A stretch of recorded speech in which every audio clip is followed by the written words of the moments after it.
25 বছর এই ত্রিপুরা রাজ্যে কে আক্রান্ত হয় না আপনারা বলুন। আমরা দীর্ঘদিন যারা বামেদের বিরুদ্ধে লড়াই করেছি, আমাদের কেউ বাদ যায়নি তাদের আক্রমণ থেকে।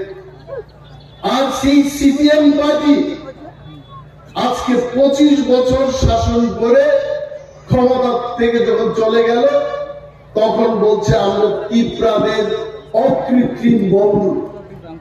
যে বাম শাসনে বহু ধনী ত্রিপুরাংশের মানুষ তার গরিবে পরিণত হয়েছে। কৃষকদের বলছে তারা শুধু চরম আন্দোলন করি, কৃষি কাজ করতে হবে না। অনেক কৃষকরা তাদের জিজ্ঞেস করেছে, আন্দোলন করে আমাদের কৃষি কাজ কে করবে? বলছে কৃষি কাজের দরকার নেই, শুধু আন্দোলন করুন। ত্রিপুরার মানুষকে শুধু আন্দোলন করিয়েছে। আন্দোলনের কি অভাব ছিল? 47টা গণসংগঠন ছিল সিপিএম এর, শুধু আন্দোলন করেছে। আর এখন তারা বলছে আমাদের ভোট দিন। ত্রিপুরা মাথা করে আপনারা বিজেপিকে কেন ভোট দেবেন? চিনি ত্রিপুরা মাস হোক, দিল্লি হোক, চিনি থামসানি চৌবা, মহারাজার যে থামসার চৌবা, আর চৌবানো সম্মান রুই দেশটি প্রধানমন্ত্রী, স্বরাষ্ট্রমন্ত্রী, সমস্ত বিজেপি শীর্ষ নেতার প্রদেশ সভাপতি শ্রী রাজীব ভট্টাচার্য এখানে বসে আছেন। সবাই একমত হয়ে ত্রিপুরা মাথার সাথে এডিসি এলাকায় পিছিয়ে পড়া মানুষের উন্নয়নে আমরা ঐতিহাসিক চুক্তি সই করেছি এবং সেই চুক্তি মোতাবেক আমরা বিজেপি পার্টিকে ভোট দেব। কিসের ভিত্তিতে? আজকে নির্বাচন মানে আমাদের বলতে হবে কেন আমরা ভোট দেব। আমাকে অনেকে বলে যে আপনি সিপিএম এর বিরুদ্ধে বক্তব্য করছেন কেন, কংগ্রেসের বিরুদ্ধে বক্তব্য করছেন কেন? তো আমি সিপিএম এবং কংগ্রেস বন্ধুদের জিজ্ঞেস করতে চাইব, উনারাই বা আমাদের বিরুদ্ধে বক্তব্য করছেন। নির্বাচনটাই হচ্ছে নির্বাচিত করা, মানে গ্রাম্য বাংলায় যাচাই কইরা লোকটারে পাঠানো। তো যাচাই যদি আমাদের করতে হয়, আলোচনার দরকার রয়েছে। আজকে বামেদের যে অবস্থা, এই অবস্থার কথা আপনারা সবাই জানেন। রামচন্দ্র ঘাট বিধানসভা কেন্দ্র আমার বিধানসভা খুব প্রিয়। এই বিধানসভা কেন্দ্রে আমি কাজ করেছি, রাজনৈতিকভাবে মানুষের সাথে অঙ্গাঙ্গিভাবে জড়িত ছিলাম। এক সময় এই রামচন্দ্র ঘাটে আমরা বিরোধী দল হিসেবে গ্রামে গঞ্জে গিয়ে বক্তব্য করতে পারতাম না। আমি এমএলএ ছিলাম প্রমোদনগরে, রতনপুর বাজারে গিয়ে আমি বক্তব্য করতে পারিনি, মানে বামেদের এত ধাপক ছিল। এবং এই রামচন্দ্রঘাট বিধানসভা কেন্দ্রে একজন প্রভাবশালী বিধায়ক ছিলেন যার নাম পদ্ম কুমার। আসলে এই সিম্বলটা আজকে বিজেপি। রামচন্দ্রঘাটের মানুষ পদ্মর পেছনেই থাকবে সবসময়। তখন ছিল পদ্ম কুমার দেববর্মার পেছনে, এবং আজকে এই পার্লামেন্ট নির্বাচনে পদ্ম ফুলের পেছনে। ওই লোকটাকে মানুষ বলতো, এই লোকটা কিন্তু পরিশ্রম করত। ওনাকে দেখা যায় না আজকাল, মানুষের বাড়ি বাড়ি যেত। সিপিএম দলের একটা জিনিসই ছিল মিথ্যা কথা বলো, যে যাকে প্রতিশ্রুতি দাও। মানুষের বাড়িতে যখন উনি যান, মানুষ কি চায়? রাস্তা চায়, পানীয় জলের ব্যবস্থা চায়, ছেলে মেয়েদের জন্য চাকরি চায়। পদ্মদেববর্মার একটাই বক্তব্য, উন্নয়ন হবে। শেষে এত জনপ্রিয়তায় গেলেন উনি উনার ডাক নাম হয়ে উঠল খৈব এমএলএ, মানে নাই না হওয়ার পুরোটাই নাই। শেষ 25 বছর সিপিএম ত্রিপুরাজ্যের মধ্যে 25টা বছর এক নাগালে শাসন করেছে। শাসনের নামে কি করছে? শাসনের নামে শোষণ করছে মানুষে। পঞ্চায়েত ভোট হতো এই লক্ষ্মীনারায়ণপুর পঞ্চায়েতের লোকেদের আমি বলবো, আপনারা পঞ্চায়েত ভোটের সময় ভোট দিতে পারছেন? ভোট কেন্দ্রে গিয়ে তারা রিডিং করত, কাউন্টিং এর সময় গিয়ে সেখানে রিডিং করত। ভোটগুলো ছিল প্রহসন মাত্র, কোন সময় ভোট হতো না। আর আজকে এই সিপিএম তারা বলছে যে গত বিধানসভা নির্বাচনে তিপ্রা মাথা দলের জন্য তারা ক্ষমতায় আসতে পারে নাই। আমি পূর্বতন মুখ্যমন্ত্রী মানিক সরকার মহোদয়ের উদ্দেশ্যে বলছি, আপনি আপনাদের যে পার্টির অবস্থান গত 23-এর বিধানসভা নির্বাচনের পর আপনাদের কি অবস্থান ছিল? যেদিন নির্বাচনটা শেষ হয় সেই দিন মেলার মাঠ পার্টি অফিসে বসে আপনারা সাংবাদিক সম্মেলন করে বলেছেন ত্রিপুরা রাজ্যে শান্তিপূর্ণভাবে ভোট গ্রহণ হয়েছে, মানুষ ভোট দিতে পেরেছে এবং নিশ্চিত রূপে ত্রিপুরা রাজ্যে বামেরা ক্ষমতায় ফিরবে। তবে আজকে আমার মনে হয় না বেশি বক্তৃতা দেওয়া দেখবে। ভাত খাওয়ার সময় টেলিফোন কলটা আইলে হাত ধুয়ে যে টেলিফোন ধরি ফিরে আর ভাত খেতে মজা লাগে না। সে যাই হোক, আমরা সবাই ব্যস্ত, ব্যস্ততার মধ্যেই আমাদের আসতে হয়। তো আমি বলছিলাম যেদিন নির্বাচনটা শেষ হয় সেই দিন কিন্তু সিপিএম সাংবাদিক সম্মেলন করে বলেছে যে আমরা পুনরায় ক্ষমতায় ফিরছি এবং একক সংখ্যাগরিষ্ঠতা নিয়ে ত্রিপুরায় আমরা মন্ত্রিসভা গঠন করব। কংগ্রেস সিপিএম এর এলাই পার্টনার ছিল, কংগ্রেসের আর নাম নেই নাই, তারা বলেছে একক সংখ্যাগরিষ্ঠতা লাভ করে কমিউনিস্ট পার্টির সরকার ত্রিপুরা রাজ্যে হবে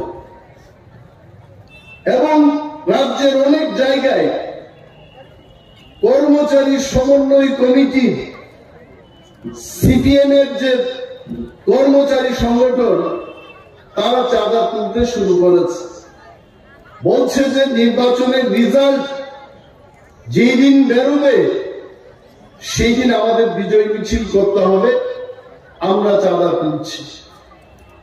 ত্রিপুরার মধ্যে পুরো ফ্যাক্টরি ছিল না, তাদের ধারণা ছিল সারা রাজ্যে ত্রিপুরা মতো 4-5টা সিট জিতবে।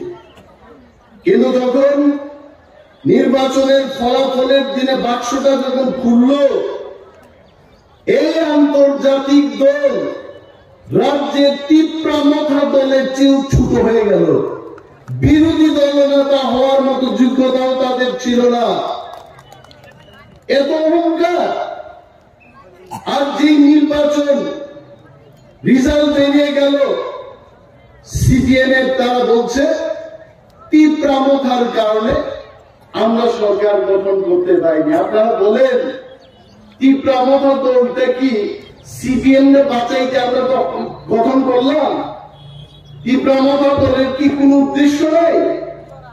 ত্রিপুরা মাথা দলের একটা লড়াই আছে, তার আন্দোলন আছে। এখন তারা বলে সিপিএম যে আপনারা তীব্রামতা দল করেন, কি করে আপনারা কত ফুলে ভোট দেবেন? আমি সিপিএম বন্ধুদের জিজ্ঞেস করব, আপনাদের ভোট দিয়ে আমাদের কি লাভ হবে? 25 বছর এই ত্রিপুরা রাজ্যে কে আক্রান্ত হয় না আপনারা বলুন? আমরা দীর্ঘদিন যারা বামেদের বিরুদ্ধে লড়াই করেছি, আমাদের কেউ বাদ যায়নি তাদের আক্রমণ থেকে। আর সেই সিপিএম পার্টি আজকে 25 বছর শাসন করে ক্ষমতা থেকে যখন চলে গেল, তখন বলছে আমরা তীব্রাদের অকৃত্রিম বন্ধু। যে বাম শাসনে বহু ধনী তীব্রাংশের মানুষ তারা গরিবে পরিণত হয়েছে, কৃষকদের বলেছে তারা শুধু চলুন আন্দোলন করি, কৃষি কাজ করতে হবে না। অনেক কৃষকরা তাদের জিজ্ঞেস করেছে আন্দোলন করে আমাদের কৃষি কাজ কে করবে? বলছে কৃষি কাজের দরকার নেই, শুধু আন্দোলন করুন। ত্রিপুরার মানুষকে শুধু আন্দোলন করিয়েছে। আন্দোলনের কি অভাব ছিল? 47টা গণসংগঠন ছিল সিপিএম এর, শুধু আন্দোলন করেছে। আর এখন তারা বলছে আমাদের ভোট দিন, তীব্রা মাথা করে আপনারা বিজেপিকে কেন ভোট দেবেন?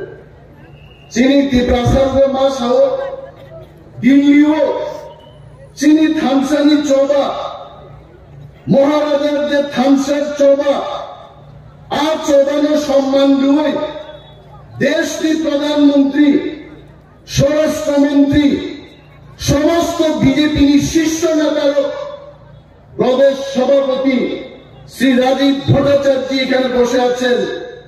সবাই একমত হয়ে তীব্রামতার সাথে এডিসি এলাকায় পিছিয়ে পড়া মানুষের উন্নয়নে আমরা ঐতিহাসিক চুক্তি সই করেছি এবং সেই চুক্তি মোতাবেক আমরা বিজেপি পার্টিকে ভোট দেব। কিসের ভিত্তিতে আজকে সিপিএম পার্টি কংগ্রেসকে ভোট দেবে? তাদের কোনো চুক্তি নেই। মানিক সরকার ত্রিপুরার মুখ্যমন্ত্রী যখন ছিলেন, ওনার কি বক্তব্য ছিল?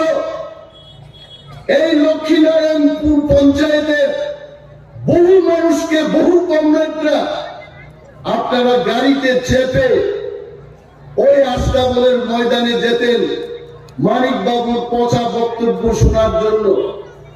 ওনার বক্তব্য একটাই ছিল, কেন্দ্রীয় সরকার বিরোধী। মানুষকে বুঝাতেন কেন্দ্রীয় সরকার টাকা দিচ্ছে না, এই রাজ্যে আমরা অনেক কিছু করতে চাই, আমরা করতে পারছি না, আমাদের আন্দোলন করতে হবে। আমি ধন্যবাদ জানাই ত্রিপুরার লক্ষ লক্ষ মানুষকে। 2018 সালে ওয়ামসা, ত্রিপ্রাসা, মুগলি, থুরক সমস্ত অংশের মানুষ এক সূত্রে ভোট দিয়ে এই মানিক সরকারের 85 টেপ রেকর্ডকে খোয়াই নদীর জলে আপনারা ফেলে দিয়েছেন এবং ওই টেপ রেকর্ড বন্ধ হয়ে গেছে। আজকে যখন এই টেপ রেকর্ডটা বন্ধ হলো, ত্রিপুরা রাজ্যে নরেন্দ্র মোদী সরকারের নেতৃত্বে আজকে ত্রিপুরায় আমরা অনেক কিছু দেখতে পাচ্ছি। আমাদের রাজ্যে একটা হাইওয়ে ছিল, অনলি ওয়ান হাইওয়ে, আজকে ত্রিপুরা রাজ্যে 5-6টা হাইওয়ে হয়েছে এবং আরো হবে।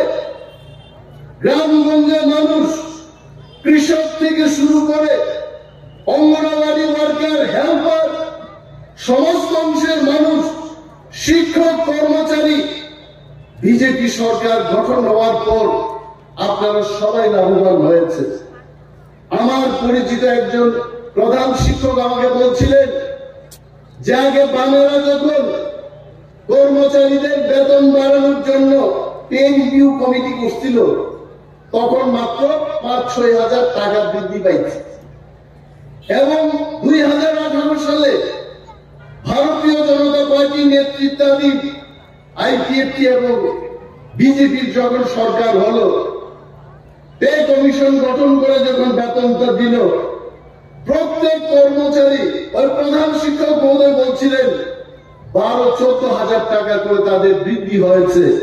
এবং উনি আগরতলা শহরে দোতলা বাড়ি নির্মাণ করতে পেরেছেন, কারণ ব্যাংক তাদেরকে ঋণ নেওয়ার জন্য মোটা অঙ্কের ঋণ দিয়েছে ওই বেতনটা দেখে। আর বামেরা কি বলতো? বামেরা তো মিথ্যা কথা বলতো। কৃষক শ্রমিকদের বুঝাইতো কর্মচারীর বেতন বৃদ্ধি কইরা ত্রিপুরা রাজ্যের উন্নয়নের টাকা এটা কমে গেছে গা, সেই কারণে আপনাদের উন্নয়ন করতে পারতাছি না। আবার বেকারদের বুঝায় যে বেকারদের আমরা চাকরি দিতে পারছি না, কারণ সরকারি কর্মচারীর বয়স 58 থেকে 60 বছর আমরা করছি, সব টাকা ওইদিকে গেল না। আরো মিথ্যা কথা কইতো, উপজাতিদের কইতো বাংলাদেশ থেকে বাঙালিরা আইতে আইতে আজকে উপজাতিরা আপনাদের অস্তিত্ব সংকটে। আর বাঙালিদের বুঝাইতো ট্রাইবেলদের জন্য রিজার্ভেশন রেখা বাঙালিদের চাকরি দিতেছে না, মানে দ্বন্দ্ব লাগানো। তাদের মূল বক্তব্য হচ্ছে বিভেদ সৃষ্টি করো এবং রাজত্ব কায়েম করো। আপনারা আপনাদের স্মরণ করিয়ে দিচ্ছি, বামেরা যখনই ত্রিপুরার যে সরকারের ছিল, তিপ্রাসা এবং ওয়াংসার মধ্যে সমস্ত অংশের মানুষের মধ্যে একটা বিভেদ সৃষ্টি করে রাখত। এসসি এসটিদের বিরুদ্ধে জেনারেল অংশের মানুষকে খেপিয়ে দিত, জেনারেলদের আবার আমাদের বিরুদ্ধে খেপিয়ে তারা বলতো তোমার সুযোগটা সে খাচ্ছে। এই ছিল বামেদের নীতি। এরা কিছু করেছে? কিন্তু ভারতীয় জনতা পার্টির ত্রিপুরার সরকার এবং কেন্দ্রের ভারতীয় জনতা পার্টির কেন্দ্রীয় সরকার এবং ত্রিপ্রামতার যে দাবি, উপজাতি এবং ত্রিপ্রাসাদের অস্তিত্ব সংকটে জেনে সেই ঐতিহাসিক চুক্তি আমরা স্বাক্ষর করেছি দিল্লিতে, পদক্ষেপ নেওয়া হয়েছে। আমাদেরা শুধু কইতো তোমার শেষ, অমকের শেষ, পদক্ষেপ কিছুই নিত না। বহু কিছু এই রাজ্যের মধ্যে আপনারা ভাবুন, 25 বছর তাদের সরকার, তার আগে 10 বছর, এত সময় কমরেডদের তাফালে কোন জায়গায় আমরা বক্তৃতা করতে পারতাম না। থানা বাবু, বিডিও সাহেব, এসডিএম সমস্ত তাদের চিহ্নিত করা লোক তারা বসিয়ে রাখত, আমাদের কথা বলার কোনো জায়গা নাই। আজকে আমরা গর্বের সাথে বলতে পারি যে ওয়াংসা, ত্রিপ্রাসার সমস্ত অংশের মানুষ স্বাধীন ভারতবর্ষে বুক ফুলিয়ে আমরা আজকে বাঁচতে পারি এই ত্রিপুরাজ্যে, যার মতো অধিকার নিয়ে আমরা থাকবো। এইটাই তো শ্রেষ্ঠ ভারত, এক ভারত, এইটাই তো শ্রেষ্ঠ ত্রিপুরার কথা। এই যে প্রতিশ্রুতি, মোদিজি কি বলে, মোদি হ্যাঁ তো মুমকিন হ্যাঁ, মোদি হ্যাঁ তো মুমকিন হবে না। মোদি যে আমার মনে আছে 2014 সালে যখন ক্ষমতায় ঠিক আসার আগে উনি বক্তৃতা করতেন, ভারতের কোনায় সমস্ত অংশের মানুষের সাথে দেখা করে তাদের সমস্যাগুলো উনি তুলে ধরেছেন এবং উনি কথা দিয়েছিলেন আমি মানুষের ঘরে ঘরে কেন্দ্রীয় সরকারের প্রকল্পগুলো আমি নিয়ে যাব এবং সুশাসন গড়ে তুলব। এবং তার নিরিখে আজকে যে সমস্ত স্কিমগুলো হচ্ছে, কে সেই সুযোগ পাচ্ছে না? কৃষক, গর্ভবতী মহিলারা, সাধারণ যুববন্ধু যার ব্যবসা করতে চায়, স্টার্ট আপ কোম্পানি, সমস্ত কিছু সুযোগ সুবিধা ভারতবর্ষে শুরু হয়েছে। এবং এইবার মোদীজি বলছেন যে আমাদের টার্গেট 2047 সালকে দেখুন, 1 বছর 2 বছর দেখলে হবে না, ভারতবর্ষকে পৃথিবীর শ্রেষ্ঠতম দেশ করতে হবে এবং 2047-এর দিকে আমাদের দেখতে হবে। আমি যদি ভুল না বলি, কেন বলছেন?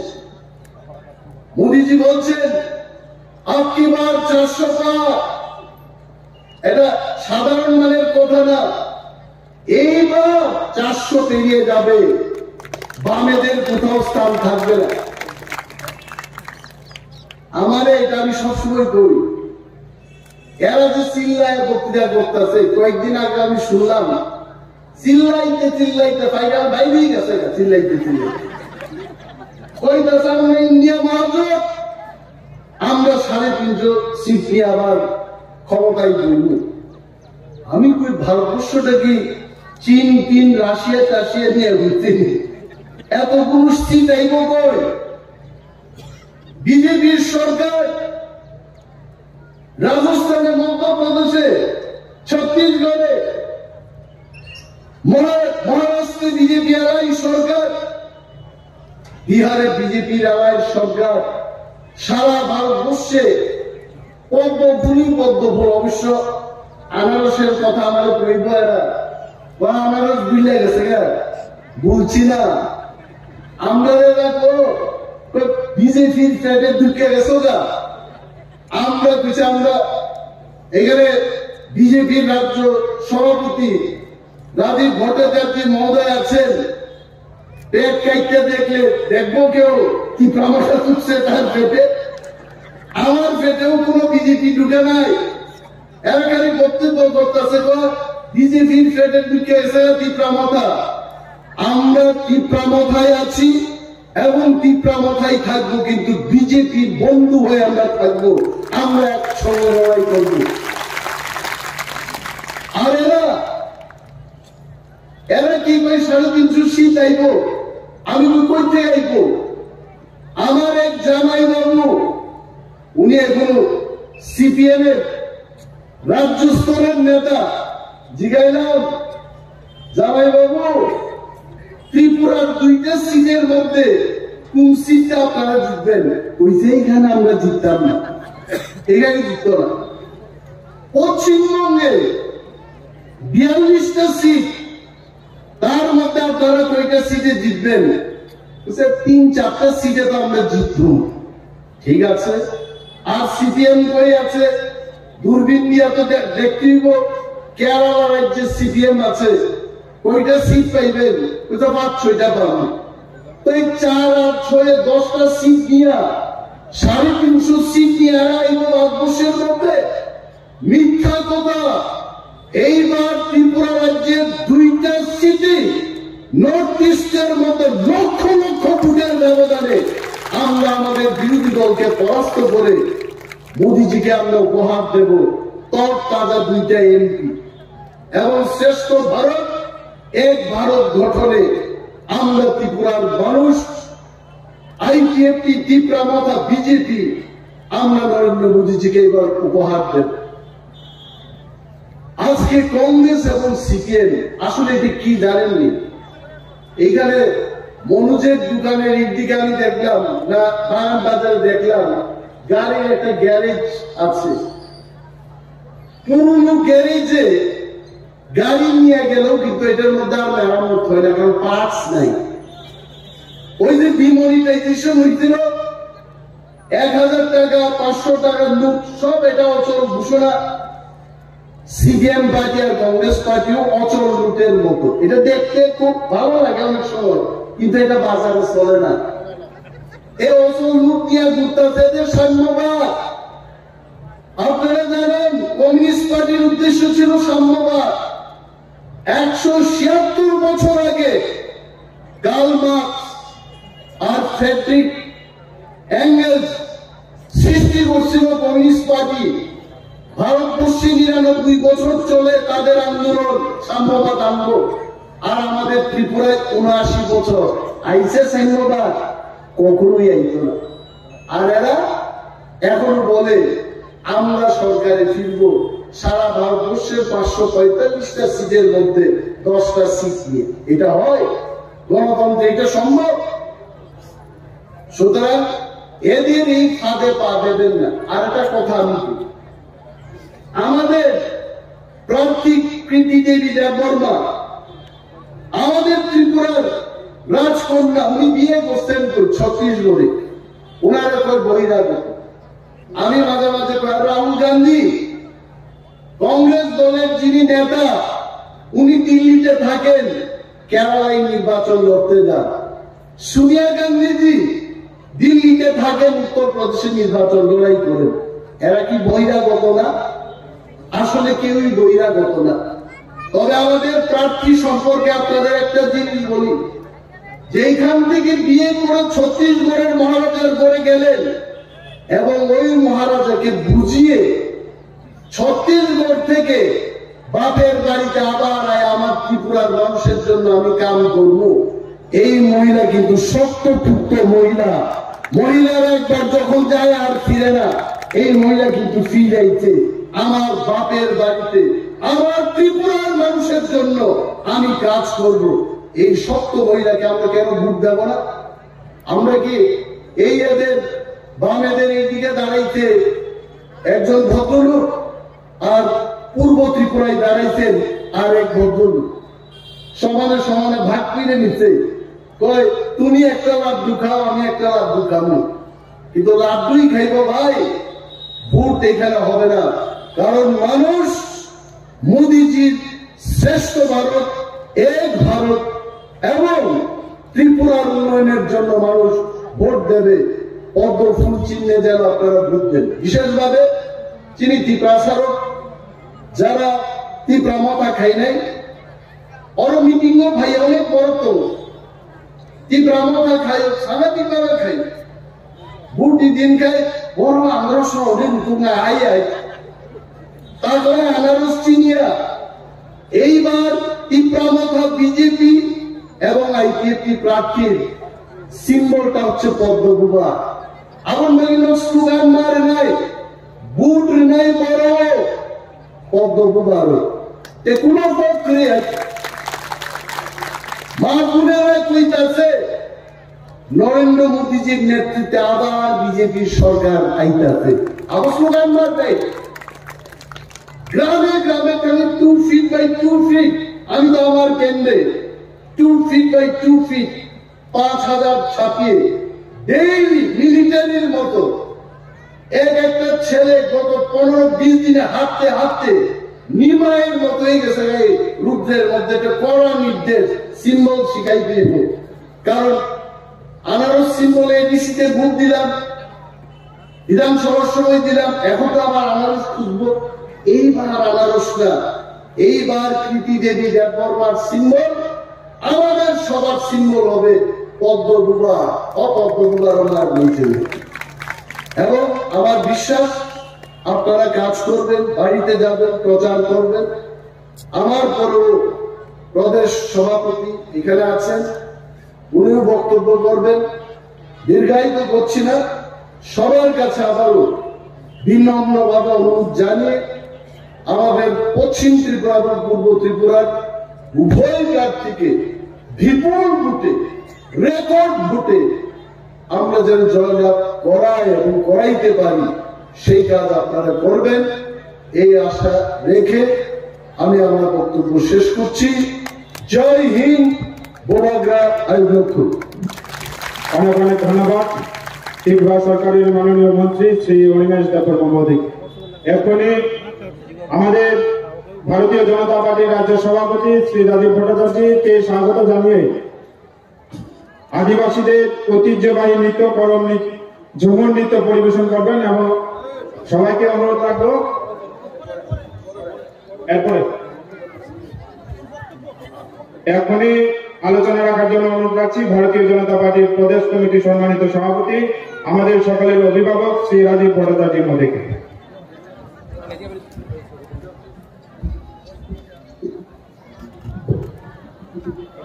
আজকে আমাদের রামচন্দ্র ঘাট এলাকায় আগামী লোকসভা নির্বাচনকে সামনে রেখে যে সভার আয়োজন